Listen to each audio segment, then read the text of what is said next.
ఇది ప్రజా వేదిక. నమస్తే, నేను స్వప్న, జర్నలిస్ట్. తెలంగాణ అనుక్షణం తెలుగు దినపత్రికలో ఒక వార్త వచ్చింది, అదేంటో చూద్దాం. విద్య పేరుతో నిలువు దోపిడీ. కార్పొరేట్ విద్యాసంస్థల ఇష్టారాజ్యం. అడ్వాన్స్ కడితేనే పాఠ్య పుస్తకాలు.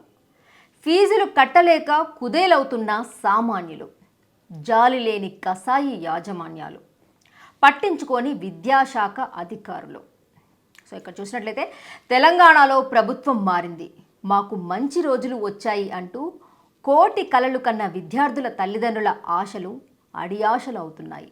ప్రైవేట్ కార్పొరేట్ పాఠశాలల్లో ఫీజులతో అడ్డగోలు దోపిడీతో సామాన్య మధ్యతరగతి ప్రజలు నిలువునా కుదేలైపోతున్నారు. విద్యను కొనలేక, ఒత్తిడిని తట్టుకోలేక విలువైన విద్యార్థుల ప్రాణాలు గాలిలో కలిసిపోతున్న ప్రభుత్వ విద్యాశాఖ అధికారులు పట్టించుకోకపోవడంతో విద్యార్థుల తల్లిదండ్రులు ఆగ్రహం వ్యక్తం చేస్తున్నారు. కార్పొరేట్ పాఠశాలలపై నిఘా ఎక్కడని ప్రశ్నిస్తున్నారు. ప్రభుత్వం కొత్తగా రావచ్చు, కానీ అధికారులు పాతవారే కదా, సూటిగా నిలదీస్తున్నారు. ఈ విద్యా దోపిడీ విద్యార్థుల నిండు ప్రాణాలు బలి తీసుకోకముందే ప్రభుత్వం స్పందించాలని వేడుకుంటున్నారు. ప్రైవేట్ కార్పొరేట్ స్కూళ్ల దందా. వరంగల్ ఉమ్మడి జిల్లా వ్యాప్తంగా ప్రైవేటు కార్పొరేట్ స్కూళ్లలో విద్య పేరుతో నిలువు దోపిడీ చేసే దందా నిరంతరాయంగా నడుస్తుంది.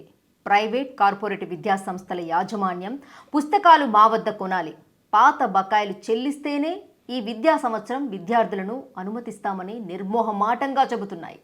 కనీసం కాస్త వ్యవధి ఇవ్వమని వేడుకున్నా కూడా కనికరించడం లేదని బాధిత విద్యార్థుల తల్లిదండ్రులు ఆవేదన వ్యక్తం చేస్తున్నారు. అంతేకాక పుస్తకాలతో పాటు యూనిఫామ్ మా వద్దనే కొనాలి అంటూ తల్లిదండ్రులపై పెను భారాన్ని మోపుతున్నారు. దీంతో తమ పిల్లలు ఇబ్బంది పడతారని భావిస్తూ విద్యార్థుల తల్లిదండ్రులు అధిక వడ్డీకి అప్పులు చేసి మరీ చెల్లిస్తున్నారు. ఫీజులు సకాలంలో చెల్లించని, మూడో పేపర్లో ఉన్నట్టుంది,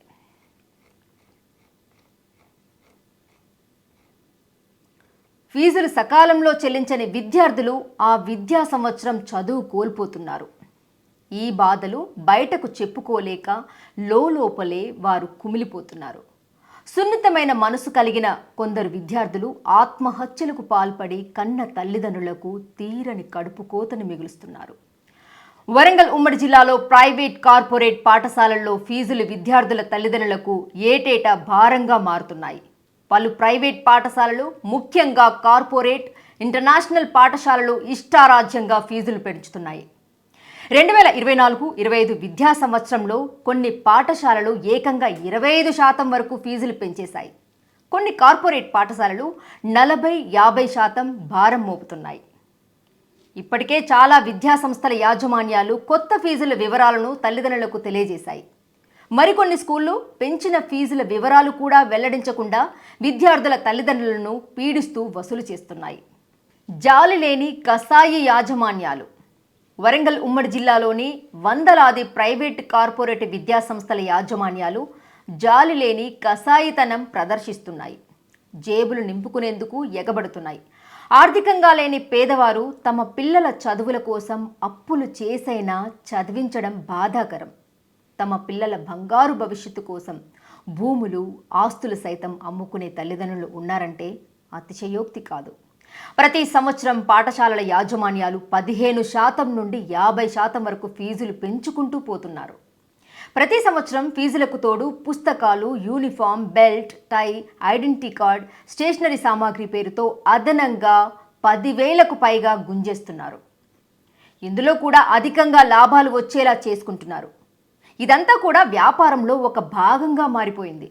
ఇక కొత్తగా అడ్మిషన్ తీసుకోవాలంటే పాఠశాలలను బట్టి 2,000 నుండి 5,000 వరకు లాగేస్తున్నట్లు తెలుస్తుంది. ఇక మధ్యలో వివిధ కల్చరల్ యాక్టివిటీస్, పార్టీల పేరుతో అదనంగా డబ్బులు వసూలు చేస్తున్నాయి. ఇక వీటికి తోడుగా వ్యాన్ ఫీజుల లెక్క వేరే.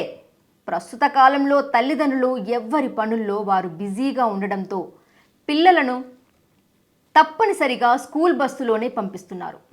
దూరాన్ని బట్టి సంవత్సరానికి 6,000 నుండి 12,000 వరకు వ్యాన్ ఫీజులు వసూలు చేస్తున్నారు. ఇక కార్పొరేట్ స్కూళ్ళల్లో పై ఫీజులన్నీ మరింత అదనంగా ఉంటాయని గుర్తించాలి. ఫీజులు ఫుల్, సౌకర్యాలు నిల్. అనేక పాఠశాలల్లో కనీస నిబంధనలు పాటించడం లేదు. ఇరుకు గల్లీల్లో బిల్డింగ్స్ అద్దెకు తీసుకొని చిన్న చిన్న గదుల్లో తరగతులు నిర్వహిస్తున్నారు. టాయిలెట్స్, తాగునీటి వసతి కల్పించడంలో విఫలమవుతున్నారు. విద్యార్థులు ఆడుకోవడానికి క్రీడా ప్రాంగణాలు, కనీసం సౌకర్యాలు కూడా కల్పించడం లేదు. ఇక లోపాలకు తోడు అధిక ఫీజులు, నాణ్యమైన విద్య అందించలేకపోవడం లాంటి తతంగాలు నడుస్తున్నాయి. పట్టించుకొని విద్యాశాఖ ఇక రకరకాల ఫీజుల పేరుతో చేస్తున్న దోపిడీపై ప్రశ్నించేందుకు ఎవ్వరూ సాహసించడం లేదు. విద్యాశాఖ అధికారులు తూతూ మంత్రంగా నిబంధనలు పాటించాలని పత్రికా ప్రకటనలు చేయడమే తప్ప సీరియస్గా పాఠశాలపై చర్యలు మాత్రం తీసుకోవడం లేదు. ఇక ప్రతి సంవత్సరం ప్రైవేటు పాఠశాలల నుండి విద్యాశాఖ అధికారులకు లక్షల్లో వసూళ్లు అందుతున్నాయని, అందుకే ప్రైవేటు పాఠశాలల వైపు అధికారులు కన్నెత్తి చూడడం లేదని తల్లిదండ్రులు ఆరోపిస్తున్నారు. ప్రస్తుతం ఉన్న ప్రైవేటు పాఠశాలల్లో 90% స్కూళ్లు నిబంధనలను పాటించడం లేదు. ఇక పలు పాఠశాలల్లో అధిక ఫీజులు వసూలు చేస్తున్నప్పటికీ నాణ్యమైన విద్యను అందించడం లేదనే విమర్శలు వ్యక్తమవుతున్నాయి. అర్హత లేని ఉపాధ్యాయులతో విద్యాబోధన కొనసాగిస్తున్నారనే ఆరోపణలు వస్తున్నాయి. ప్రైవేట్, కార్పొరేట్ స్కూళ్ల విషయంలో పలు నిబంధనలు విధించారు. పాఠశాలల్లో లాభదాయక వ్యాపారాలు చేయొద్దని, పుస్తకాలు, స్టేషనరీ తదితర సామాగ్రిని లాభాలకు అమ్ముకోవద్దని తదితర నిబంధనలు ఉన్నాయి. ఈ నిబంధనలని రాష్ట్ర వ్యాప్తంగా ఖచ్చితంగా అమలు చేయాలని విద్యార్థుల తల్లిదండ్రులు కోరుతున్నారు. అంతేగాక అధిక ఫీజులు వసూలు చేయకుండా రాష్ట్ర ప్రభుత్వమే ప్రత్యేక విధానాన్ని ఏర్పాటు చేయాలనే డిమాండ్లు వినిపిస్తున్నాయి. ఏటికేడు ఫీజులు పెంచుతున్నారే తప్ప అదుపులో మాత్రం ఉంచడం లేదని, ఇలాగైతే పేద మధ్యతరగతి వర్గాల ప్రజలు ఏం చేయాలని ప్రశ్నిస్తున్నారు తల్లిదండ్రులు. సో ఇది తెలంగాణ అనుక్షణం తెలుగు దినపత్రికలో వచ్చినటువంటి వార్తా కథనం. విద్య పేరుతో నిలువు దోపిడి. నిజంగా మనకి ప్రభుత్వం వచ్చి కూడా కొన్ని నెలలే అవుతుంది, కొత్త ప్రభుత్వం వచ్చి కూడా. ఏ ప్రభుత్వం వచ్చినా ప్రజలు కోరుకునేది ఒకటే, నిత్యావసర వస్తువులు ఏవైతే ఉన్నాయో ఆ వస్తువుల ధరలు పెరగకుండా ఉండాలి, సామాన్యుడు సహితం కడుపు నిండా తినాలి అని. ఏ ప్రభుత్వాన్ని కోరుకున్నా, ఎవరు ఓట్లేసినా కానీ ఈ ప్రభుత్వం వస్తుంది ఏదో చేస్తుంది అని. ఉచితాలు ఎవరు కోరుకోవట్లేదు. కేవలం ఉచితాలు ఎక్కడ ఉండాలి? విద్య దగ్గర ఉండాలి, వైద్యం దగ్గర ఉండాలి, న్యాయం దగ్గర ఉండాలి. నేను గతంలో చేసిన ఎపిసోడ్స్ ఏవైతే ఉన్నాయో, కొత్తగా ప్రభుత్వం ఫామ్ అయిన తర్వాత కూడా చేసినటువంటి వీడియోలో విద్య ఉచితంగా రావాలి, ప్రతి సామాన్యుడు కూడా చదువుకోవాలి, వైద్యం కూడా ఉచితంగా ఉండాలి అని చెప్పేసి. కానీ ఇక్కడ నిజంగా విద్య పేరుతో ప్రతి కార్పొరేట్ స్కూళ్ళు ఒక వ్యాపారమే చేస్తున్నారు. బుక్స్ మా స్కూల్లోనే కొనుక్కోవాలి, టైస్ మా స్కూల్లోనే కొనుక్కోవాలి, బ్యాడ్జెస్ మా స్కూల్లోనే కొనుక్కోవాలి, సో అండ్ సో ఇంకా ప్రతిదీ కూడా ఈ విధంగా. అసలు ఎందుకు ఇంత పుట్టలుగా కనీసం పిల్లలు మానసికంగా ఎదగడానికి, శారీరకంగా ఎదగడానికి ఒక స్కూల్లో ఆడుకునేటువంటి అవకాశాన్ని పిల్లలకి కల్పించాలి, ఏ స్కూల్ అయినా కానీ. కానీ ఈరోజు మనం చూసినట్లయితే ఇరుకు సందుల్లోనో గొంతుల్లోనో స్కూళ్ళు పెట్టేసి, పెద్ద పెద్ద బిల్డింగ్స్ పెట్టేసి, మా స్కూల్లో ఇలా మేము అక్కడి నుంచి పిలిపించాము టీచర్స్ని, ఇక్కడి నుంచి పిలిపించాము, సో ఇంగ్లీష్ టు ఇంగ్లీషే చెప్పేస్తారు అని చెప్పేసి ఎక్కడెక్కడి నుంచో మన తెలంగాణలో కాకుండా ఇంకెక్కడెక్కడి నుంచో వాళ్ళని బయట నుంచి తీసుకొచ్చేసి, వీళ్ళు ఇక్కడి నుంచి వచ్చారు కాబట్టి మా ఇంగ్లీష్లో చాలా మాట్లాడిస్తారు, పిల్లలు మాట్లాడతారు ఇంగ్లీష్లో, కానీ వాడికి సంస్కారం నిల్. తల్లిదండ్రులను ఎలా గౌరవించాలి అనేది ఉండదు, తోటి విద్యార్థితో ఎలా మెలగాలి అనేది తెలియదు, బయట వాళ్ళు పెద్దవాళ్ళు వచ్చినప్పుడు ఎలా గౌరవించాలనేది తెలియదు, ఇవి ఏమీ ఉండదు. ఎంత బాగా మనం చదువుకుంటున్నాము అంటే అసలు ఇంగ్లీష్లో అబ్బా చూడు మా పిల్లవాడు ఎంత బాగా మాట్లాడుతున్నాడో, భలే మాట్లాడుతున్నాడు కదా, ద క్రెడిట్ గోస్ టు ఇదండి మా స్కూల్, ఇందులో ఇలా ఈ స్కూల్లో చదువుతున్నాడు, ఈ కార్పొరేట్ స్కూల్లో చదువుతున్నారు. ఫీజు ఏమైనా తక్కువ అనుకుంటున్నారా? ఇన్ని లక్షలు పోస్ట్ చదివిస్తున్నాం మా అబ్బాయికి. కరెక్టే, లక్షలు పోస్ట్ చదివిస్తున్నారు. వాడికి సంస్కారం ఎక్కడుంటుంది? తోటి వాడిని గౌరవించాలని ఎక్కడుంటుంది? తోటి వాడిని ప్రేమించాలి అని ఎక్కడుంటుంది? డబ్బుంటే సరిపోతుందా? ప్రేమలు, అనురాగాలు, ఆప్యాయతలు అవసరం లేదా? ఎన్ని స్కూల్స్, నేను యాక్చువల్గా మా పిల్లలు కూడా చాలాసార్లు నేను గవర్నమెంట్ స్కూల్లో వేశాను. అంటే ఇంతకుముందు చిన్న అంటే 3rd to 4th వరకు గవర్నమెంట్లో వేశాను. తర్వాత నాకు అనిపించింది వద్దులే అని చెప్పేసి మళ్ళీ తీసేసి వేరే గవర్నమెంట్లో వేశాను. అంటే నేను ఇప్పుడు గవర్నమెంట్ ఆ స్కూల్ ఏ స్కూల్ అనేది కూడా నేను చెప్పట్లేదు పేరు ఇక్కడ. ఈ వరంగల్లోనే నేను వేశాను, అంటే హనంకొండలోనే నేను వేశాను. ఎందుకు నేను మళ్ళీ మార్చేసి ఈరోజు ప్రైవేట్లో వేసుకున్నాను. ఎందుకు ప్రైవేట్లో వేసుకున్నాను అంటే నా పిల్లలు గవర్నమెంట్లో చదివినప్పుడు నేను ఇక్కడ ఎవరిని తప్పు పట్టట్లేదు. ఎందుకంటే మన ఆర్థిక స్తోమతను బట్టి మనం పిల్లల్ని గవర్నమెంట్లో వేసుకుంటాం. ఎందుకంటే అక్కడ ఫీజులు ఉండవు, ఏముండదు. మిడ్ డే మీల్స్ అని చెప్పేసి మధ్యాహ్న భోజన పథకాలు కూడా తీసుకొచ్చారు కాబట్టి గవర్నమెంట్ ఇవన్నీ ఉన్నాయి కాబట్టి సో ఓకేలే, ఒక ఆర్థికంగా కొంత ఇబ్బంది ఉన్న ఫ్యామిలీస్కి ఎవరైతే ఉన్నారో వాళ్ళకి బెనిఫిట్ వస్తుంది అనుకొని నా పిల్లల్ని కూడా వేసుకున్నాను. నేనేం చెప్పుకోవడానికి ఈరోజు సిగ్గుపడను నేను నా పిల్లల్ని గవర్నమెంట్లో వేశానని చెప్పేసి. ఎందుకంటే మనం ఒకటి పాటించాలి, ఒకరికి చెప్పాలి అన్నప్పుడు మనం చేసినప్పుడే వేరే వాళ్ళకి ఇలా ఉండండి, ఇలా చేయండి అని చెప్పాలి. నేను దాన్ని ఎక్కువగా నమ్ముతాను. నేను ఏదైతే చేస్తానో అదే మీరు కూడా చెయ్యండి అని చెప్తాను. నేనేదో చెయ్యకుండా మీరు ఇలా ఉండాలి అలా ఉండాలని స్పీచ్లకి అంకితమైపోయి పెద్ద బిల్డప్ ఇచ్చేదాన్ని అయితే కాదు. నేను అనుకున్న నా పిల్లల్ని గవర్నమెంట్లోనే చదివించాలి. అంటే చదువుకునేవాడు ఎక్కడున్నా చదువుకుంటాడు అన్న సామెత మన పెద్దవాళ్ళు ఏదైతే చెప్పారో దాన్ని బాగా నమ్ముతాను నేను. సో నేను అలాగే నా పిల్లల్ని అక్కడ చదివించినప్పుడు కొంత అక్కడ సరే వేరే వాళ్ళు వస్తారు, కొంత అన్పార్లమెంటరీ వర్డ్స్ యూజ్ చేస్తూ ఉంటారు. అది కొంత వీళ్ళు చిన్నప్పుడు మనకి ఏదైనా చిలక పలుకులు అంటూ ఉంటారు, వాళ్ళు మాట్లాడేది ఎదుటి వాళ్ళు తొందరగా గ్రాస్ప్ చేసేసి వాళ్ళు యూజ్ చేస్తూ ఉంటే కొంత నాకు అనిపించింది అరే వద్దులే అని చెప్పేసి చిన్నపిల్లల నుంచి అప్పుడు తీసేసి వేరే స్కూల్లో వేశాను.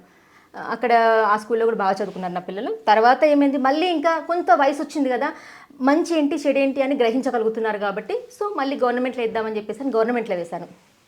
సో అక్కడ వేసిన తర్వాత ఏమైంది, మేడమ్స్ నేను యాక్చువల్గా లేట్ జాయినింగ్ చేయించాను నా పిల్లల్ని.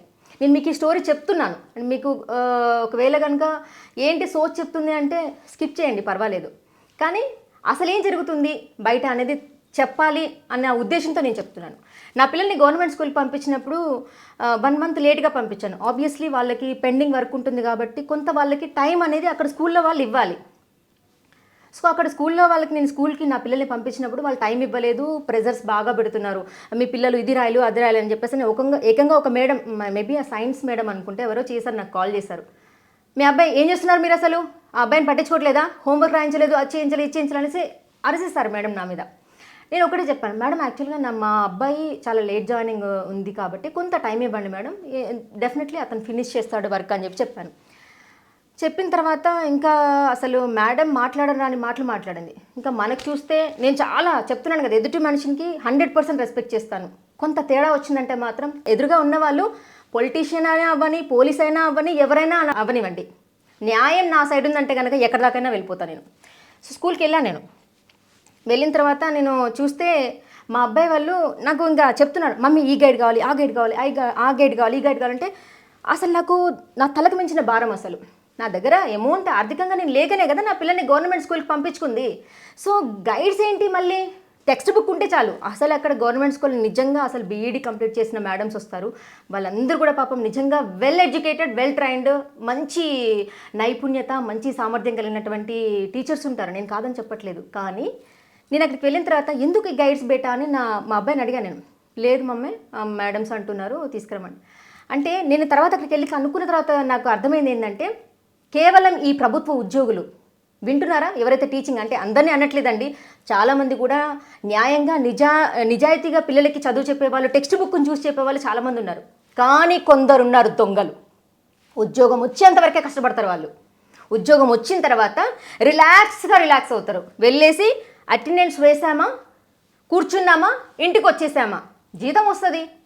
ఏ పేరెంట్స్ కంప్లైంట్ చెయ్యరు. ఎందుకు అంటే పాపం వ్యవసాయానికి వెళ్ళే వాళ్ళు వీళ్ళు ఎవరో ఒకరు కొంచెం పని మీద ఉండి పిల్లల్ని పట్టించుకోవడం కుదరని వాళ్ళు, పోనీ ఇల్లు గడవని వాళ్ళు, ఒక పూట ఇదవుతుంది కదా, పిల్లలు మంచిగా ఉంటారు, బయట ఉంటే ఎక్కడైనా తిరుగుతూ ఉంటారు, లైఫ్ ఇదవుతుంది అని చెప్పేసి అని కొంత 4 అక్షరాలు నేర్చుకుంటారని చెప్పేసి అని పాపం పేదవాళ్ళు కుటుంబం వాళ్ళు గవర్నమెంట్ స్కూల్కి పంపిస్తూ ఉంటారు. కానీ జరిగేది అక్కడ ఏంటి అంటే గైడ్స్ అందరూ కాదండి. మీరు మళ్ళీ స్వప్న గవర్నమెంట్ స్కూళ్ళ మీద ఈ విధంగా కంప్లైంట్ చేసినట్టుగా మాట్లాడుతుంది, వాళ్ళని ఇది చేసినట్టుగా మాట్లాడుతుంది, అందరూ కాదు కొందరు. సో అంటే అక్కడికి వెళ్ళిన తర్వాత ఏంటంటే గైడ్స్ ఇంత చదివస్తారు కదా, బీఈడీ చేసి వస్తారు, మీకు చాలా ఎగ్జామ్స్ ఉంటాయి, ఎంతో కష్టపడతారు, ఎంతో నాలెడ్జ్ గెయిన్ చేస్తున్న స్టూడెంట్స్ని ఎలా చూడాలి, వాళ్ళకి ఎలాంటి సైకాలజీ ఉంటుంది, ఎలాంటి వాళ్ళని ఏ విధంగా చదివేలాగా వాళ్ళని ప్రేరేపించాలి అని చెప్పేసి అన్నీ మీరు కోచింగ్ తీసుకొని మీ ట్రైనింగ్లో బీఈడీలు అన్నీ నేర్చుకొని వస్తారు కదా. ఏం జరుగుతుందండి మరి మీకు? డబ్బులు అయితే దండిగా గవర్నమెంట్ తీసుకుంటారు కదా, మరి పిల్లలకు వచ్చిన తర్వాత చదువులు చెప్పకుండా అంటే మీ పిల్లల్ని మాత్రం చదివించరు. మళ్ళీ గవర్నమెంట్లో టీచింగ్ ఎవరైతే చేస్తున్నారో, ఎవరైతే శాలరీస్ తీసుకుంటున్నారో లక్షలు మీ పిల్లల్ని చదివించరు. ఎక్కడ చదివిస్తారు? కార్పొరేట్ స్కూల్లో ఏసీలు వేసి పడుకోబెడతారు చూడండి. ఏసీలు వేసి పడుకొని, మా స్కూల్లో అండి ఏసీ ఉందండి, ఆ ఏసీలో ఇంతమంది మాత్రమే ఉంటారండి, 20 మెంబర్స్ ఉంటారండి, 20 మెంబర్స్ని పడుకోబెట్టి చదివిస్తామండి పిల్లల్ని. సో అందుకని లక్షల ఫీజు అండి. మా పిల్లలు ఇంగ్లీషే మాట్లాడతారండి, తెలుగు అస్సలు మాట్లాడండి. తెలుగు ఏమన్నా భూతా? మన మాతృభాష తెలుగే కదా. తెలుగు రాకపోతే గొప్ప? ఎవరికి గొప్ప తెలుగు రాకపోతే? English is a universal language, I know very well, but ఇంగ్లీషే జీవితం కాదు కదా. ఎక్కడ మనం ఎలా ఉన్నామో అలాగే మాట్లాడాలి. విద్యావంతులు జస్ట్ నీకు జాబ్కి వెళ్ళేటప్పుడు కమ్యూనికేషన్ స్కిల్స్ కావాలంటే you have to prove it. కానీ పల్లెటూరు దగ్గరికి వెళ్ళి ఇదేంటి అమ్మమ్మతోటో నాన్నమ్మతో ఇక తెలీదు, ఇదేమంటారు, దాన్ని ఏమంటారు, దీన్ని ఏమంటారు, ఏంటండి హెచ్చులు నేర్పిస్తున్నారా మీ పిల్లలకి? ఇంగ్లీష్ మాట్లాడితే గొప్పోడు, తెలుగు మాట్లాడిపోతే వాడు సుంట. ఇది సరైన తెలుగు పలకడం రాదు, సరైన తెలుగు రాయడం రాదు కొంతమంది విద్యార్థులకి. ఇప్పటికి మా పిల్లలు కూడా తెలుగు సరిగ్గా రాయకపోతే నేను చెప్తాను, ఏం రాస్తున్నావు, తెలుగు సరిగ్గా రావట్లేదు, మీ సార్ ఏం చెప్తున్నారు అనేసానంటే, సరైన తెలుగు మాట్లాడాలి అంటే ఎవ్వరు మాట్లాడలేం మనం. కానీ ఈరోజు ఇంగ్లీష్ మాట్లాడితే ఆకాశంలో నిలబెట్టి చూస్తారు గొప్పగా. ఇంగ్లీష్ ముఖ్యమే, 100కి 1000% ఇంగ్లీష్ ముఖ్యమే, కానీ మన మాతృభాష తెలుగు భాష అది కూడా ముఖ్యమే. ఈరోజు స్కూల్లో మరి ఎందుకని నేను స్టోరీ యాక్చువల్గా డైవర్ట్ అయిపోతున్నా. గవర్నమెంట్ స్కూల్ వెళ్ళిన తర్వాత అక్కడ ఏమైంది ఒకటే మాట అన్నాను. సో నేను ఎందుకండి ఇలా మీరు గైడ్స్ ఎందుకు ఫాలో చేస్తున్నారంటే అక్కడ నో ఆన్సర్. మేడం నాకు ఆన్సర్ లేదు, మాకు టైం దొరకట్లేదు, మాకు ప్రెజర్స్ ఉంటాయి. మీకు ప్రెజర్స్ ఉంటే ఏంటి? మీ ప్రెజర్స్ ఉంటే భరించండి, శాలరీస్ తీసుకుంటున్నారు కదా లక్షల్లో, ప్రెజర్స్ ఉంటాయి కదా. మరి మీకెవరో ప్రెజర్ పెట్టారని చెప్పేసి పిల్లల మీద ప్రెజర్స్ పెడుతూ గైడ్స్ ఫాలో చేయడం ఏంటండి? వాడు ఏం నేర్చుకోవాలి? గైడ్స్ ఏ ఉండగా మీరెందుకండి? స్కూల్స్ ఎందుకు అసలు? గవర్నమెంట్ స్కూల్స్ ప్రజలు కట్టే ట్యాక్సులతోటి మీరు జీతాలు తీసుకుంటూ ఉచిత విద్య అని గవర్నమెంట్ వచ్చి చెప్పినప్పుడు ఉచిత విద్య ఎక్కడ దొరుకుతుందండి? ఈరోజు నేను గవర్నమెంట్లో నుంచి నా పిల్లల్ని ప్రైవేట్లో ఎందుకు వేసుకున్నాను?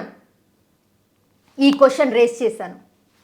గైడ్స్ ఎందుకు ఫాలో చేస్తున్నారంటే నెక్స్ట్ డే ఆ మేడం ఇంకొక సార్కి చెప్పింది. ఇంకొక సార్కి ఏం చెప్పింది? వాళ్ళ మమ్మీ వచ్చి ప్రిన్సిపల్ ముందట నన్ను అరిసేసింది.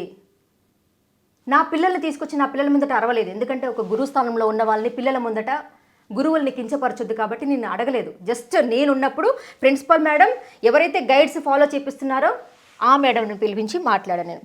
మేడం కొంత టైం ఇవ్వండి మా అబ్బాయికి, వాడు బాగానే చదువుతాడు, బాగా చదువుతాడు, చాలా క్లవర్, చాలా ఇన్నోసెంట్, చాలా రెస్పెక్ట్ చేస్తాడు కూడా మేడమ్స్ని. మరి మీరు వచ్చిన 1 మంత్ లేట్గా వస్తే ఆ 1 మంత్ హోంవర్క్ అంతా ఒక్క రోజులో చేయమంటే ఎలా రాస్తాడు? మీకు ప్రెజర్స్ అంటున్నారు, మరి చిన్నపిల్ల వాడికి ప్రెజర్స్ కాదా? 1 మంత్ పోర్షన్ అంతా ఒక రోజులో రాయమంటే వాడికి ప్రెజర్ కాదా?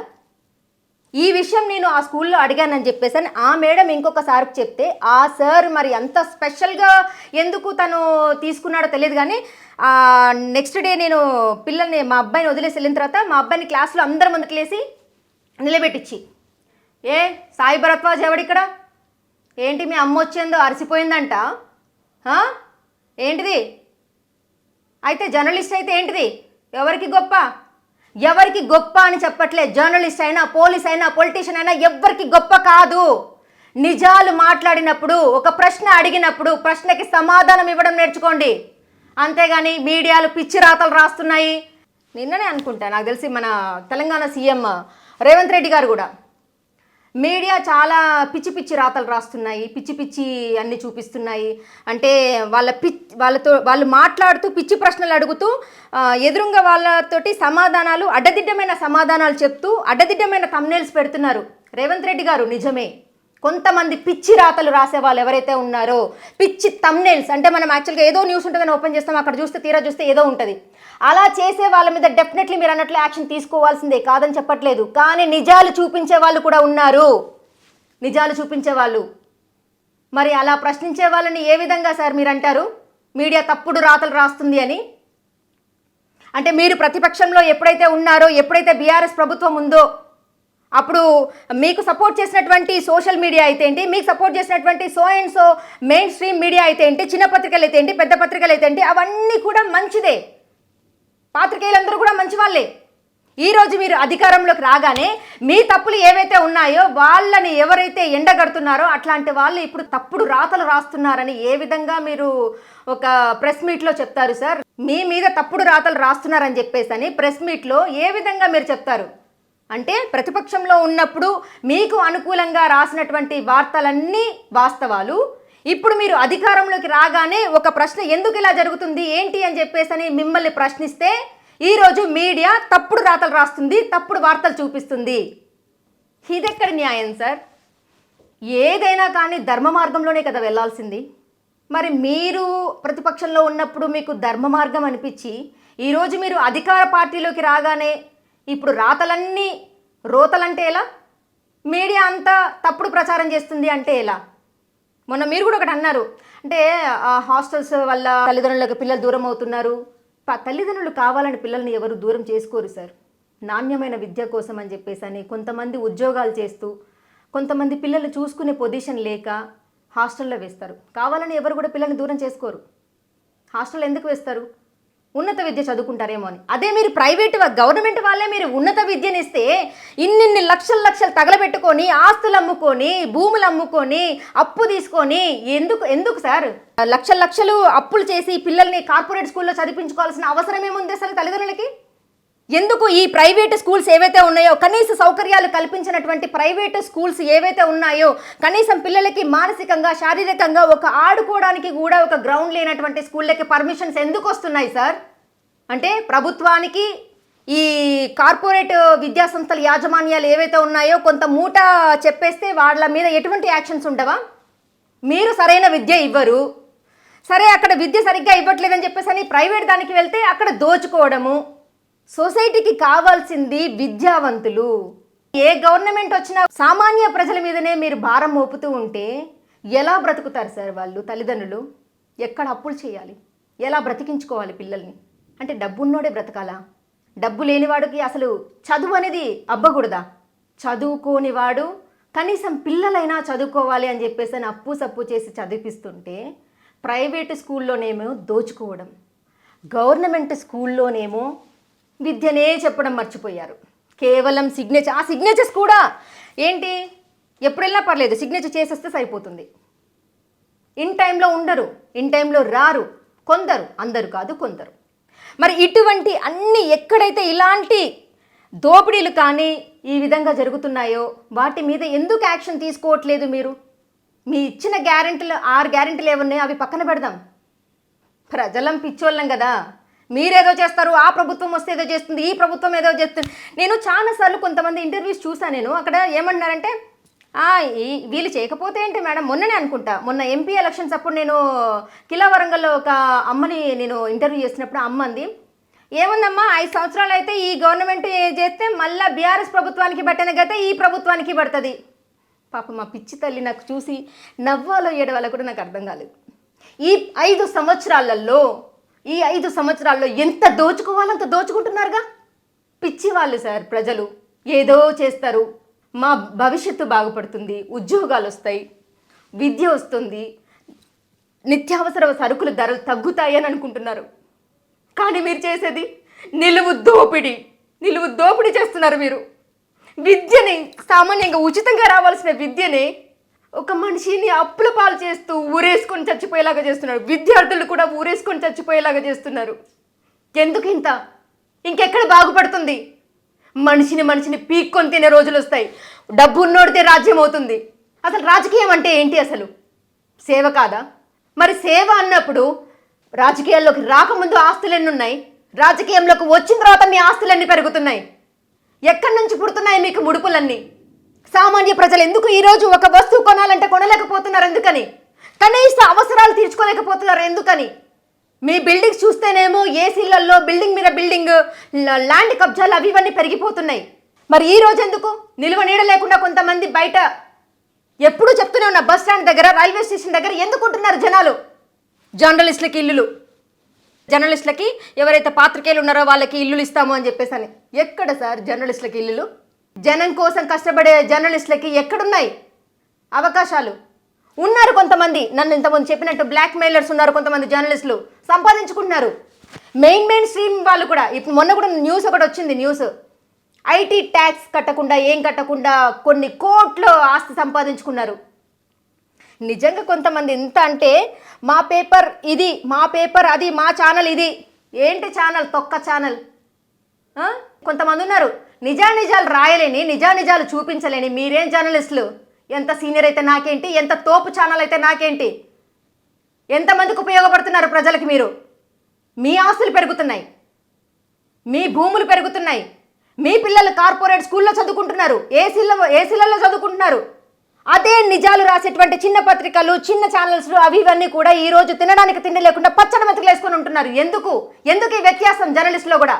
అసలు జర్నలిస్ట్ అనేవాడు సక్రమంగా ఉంటే ఈ రాజకీయ నాయకులైతే ఏంటి, ఎవరైతే అవినీతికి పాల్పడుతున్నారో వాళ్ళందరినీ కూడా ఎండగట్టచ్చు. కానీ నా కడుపు నిండిందా? నా ఫ్యామిలీ సక్రమంగా ఉందా? నేను కొంత ఆర్థికంగా వెనకాల వేసుకున్నానా? ఎందుకు ఈ వ్యత్యాసం?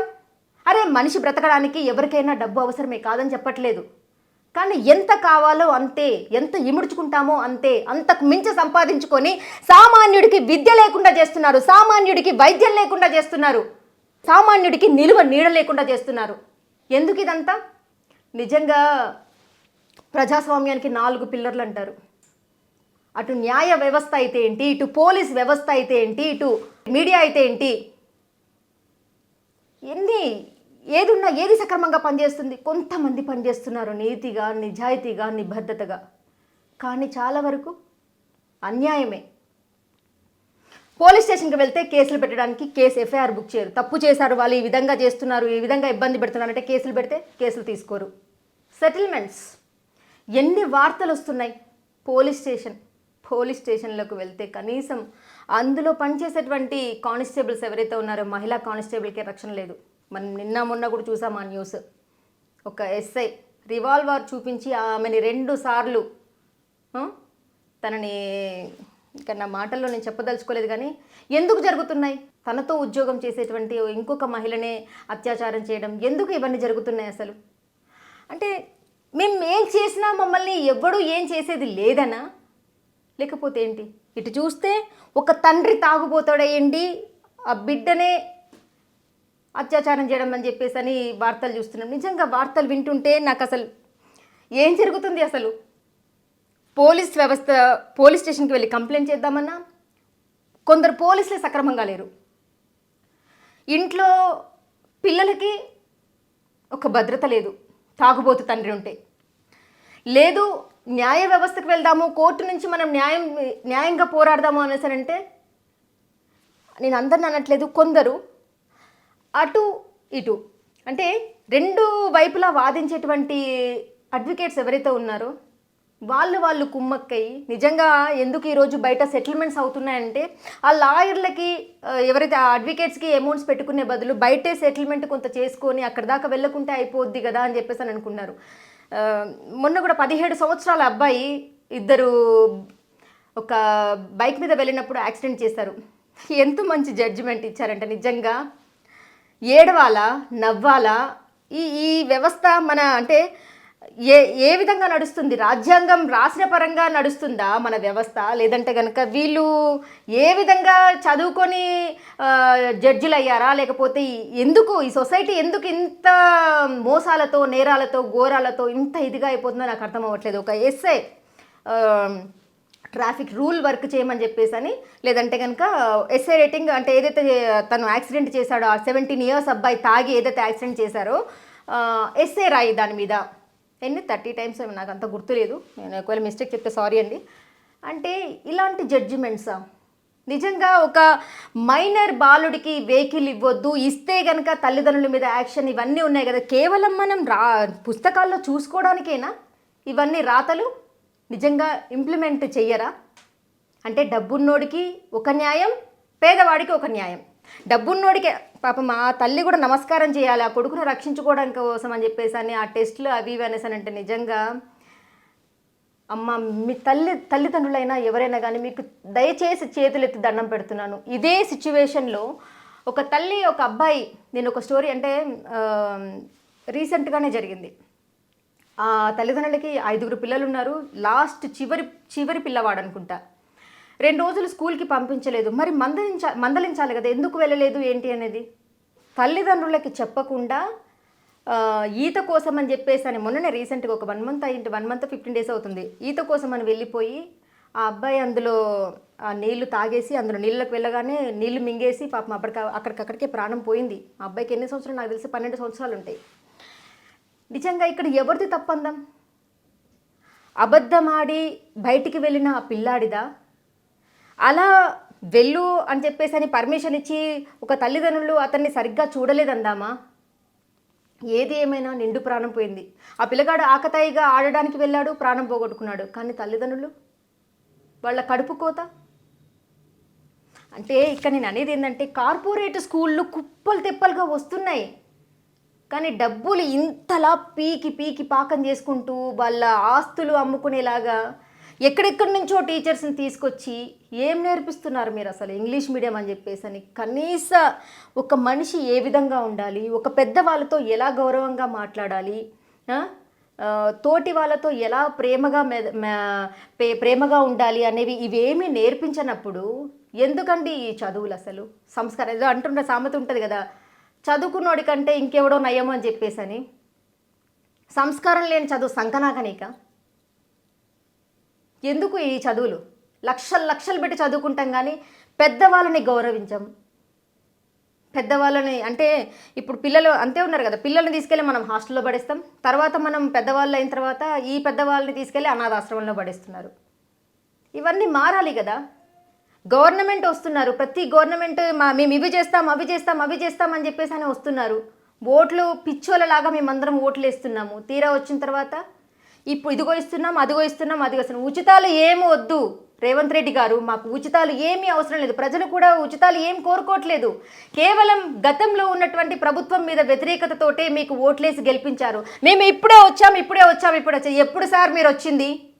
నేను ఒక పర్సన్ని, నేను సమ్మక్క సారక్క జాతరలో నేను ఒక పర్సన్ని అడిగినప్పుడు 2 మహిళలు నాకు చెప్పారు, కాంగ్రెస్ ప్రభుత్వం ఇప్పుడు వచ్చిందేమో, 60 ఏళ్ల పరిపాలన ఉంది కాంగ్రెస్ ప్రభుత్వానికి అన్నారు. అది వాస్తవమే కదా. మరి అది వాస్తవమైనప్పుడు ప్రజల్ని ఎందుకు ఈ విధంగా, నిజంగా న్యాయంగా ఫలాలు ఎవరికి దక్కుతున్నాయి? ఏదైతే ఉచితాలు అని పెట్టారో బిలో పావర్టీ లెవెల్ ఉన్నటువంటి ప్రజలకి కదా అందాల్సింది. మరి అటువంటి ప్రజలకి అందకుండా ఈరోజు కేవలం అన్ని విధాల ఉన్న వాళ్ళకి ఎందుకు అన్ని ఫలాలు అందుతున్నాయి? ఒక ఎమ్మెల్యే చుట్టూ తిరిగే వాళ్ళకి, లేదంటే కనుక ఒక రాజకీయ నాయకుడికి జయగొట్టేవాడికి ఎందుకు అన్ని దక్కుతున్నాయి? గత ప్రభుత్వంలో కూడా అంతే కదా. రైతు బంధు కానీ, రైతు బీమా కానీ, లేదంటే కనుక ఇంకా ప్రతి ఒక్కటి కూడా అన్నాన్ని పిలిచి వాళ్ళ చుట్టూరు తిరిగే వాళ్ళకే కదా అన్ని ఫలాలు అందినాయి. సామాన్య ప్రజలకి ఎక్కడ అందాయి? ట్యాక్సులు కట్టేదేమో ప్రజలు, ఆర్థికంగా ఉన్నత శిఖరాలు ఎక్కేదేమో రాజకీయ నాయకులు, బడా బాబులు, రౌడీలు, గూండాలు. రాజకీయంలో ఉంటే ఏమైనా చేయగలము, మేము ఆడిందే ఆట పాడిందే పాట అంటే కనుక ఒకవేళ ప్రజలలో తిరుగుబాటు వస్తే గనుక ఏ రాజకీయ పార్టీ ఉండదు, ఏ రౌడీ ఉండడు, ఏ గూండా ఉండడు. సరైన విద్య కావాలి, సరైన వైద్యం కావాలి ప్రజలకి, ఇవి ఉచితంగా అందాలి ప్రజలకి. కానీ మీరు లేస్తే పొద్దుట్లేస్తే ఈ ప్రభుత్వం అది, ఈ ప్రభుత్వం ఇది, ఒక గవర్నమెంట్ ఇంకొక గవర్నమెంట్ అంటే ఇంత ముందు ఉన్నటువంటి ప్రభుత్వం ఇప్పుడున్నటువంటి ప్రభుత్వాలు మీరు తిట్టుకొని ఇది చేసుకోవడం తప్ప, మేము ఒక ఎంటర్టైన్మెంట్ ప్రోగ్రామ్ లాగా తప్ప మేము ఇది చేస్తున్నాము, ఇది ఎవరు అర్హులు కాదు అని చెప్పేసి అని దాని మీద ఏం కమిటీ వేస్తున్నారు?